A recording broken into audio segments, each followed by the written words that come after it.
Yes! Pero dahil mahal nila ang isa't isa, bumabalik pa rin sila dun sa core, no? Yung pagmamahal nila para sa isa't isa. Diba? Nakarelate ba?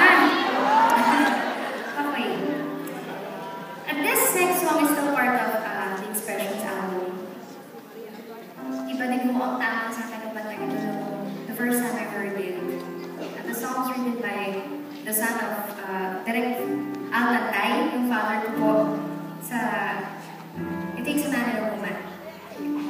Frank Altatay, isang napakagaling na young composer. The song is called Eyes on Fire. This song, not only you realize that some things can still be changed, no? Habang kaya mo pa. Pero some, no matter how hard you try, cannot be changed anymore. Yun na yun. Kumbaga,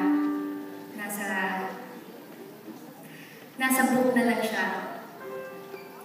Past is past. Wala ka nang magagawa. Para po sa inyo lahat. I hope you like it.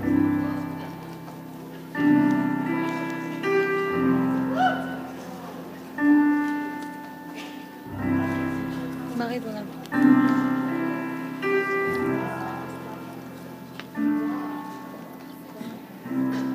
This ain't the first time that I closed my eyes to look at the sunrise.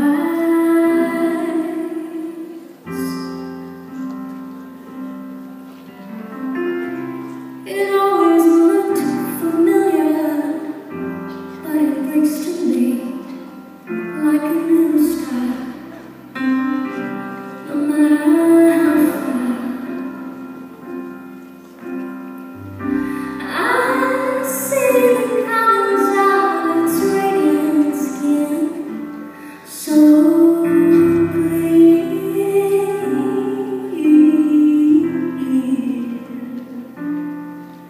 And too bad when it was me. It was never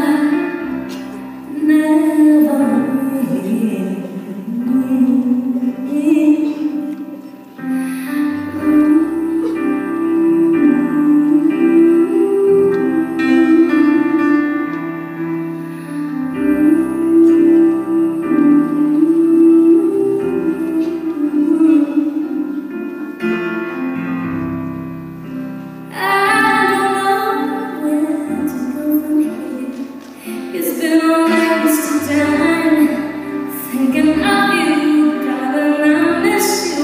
Can't trace this eventually. I'm dreaming again.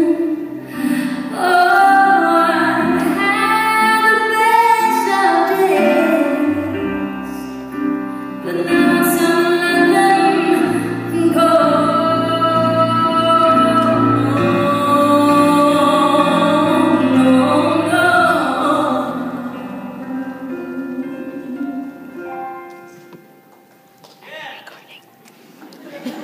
Ito kong kamataya, pakinggan mo ulit.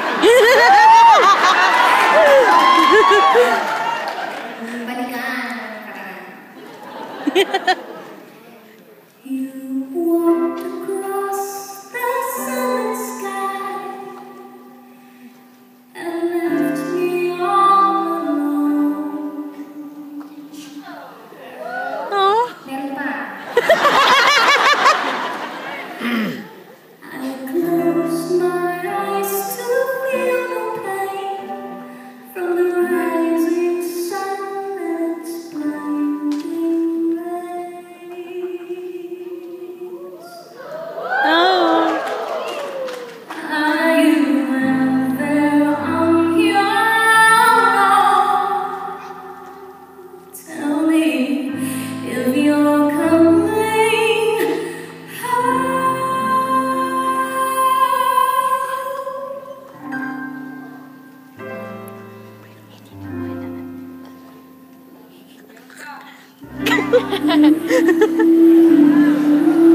Taga-popster yun.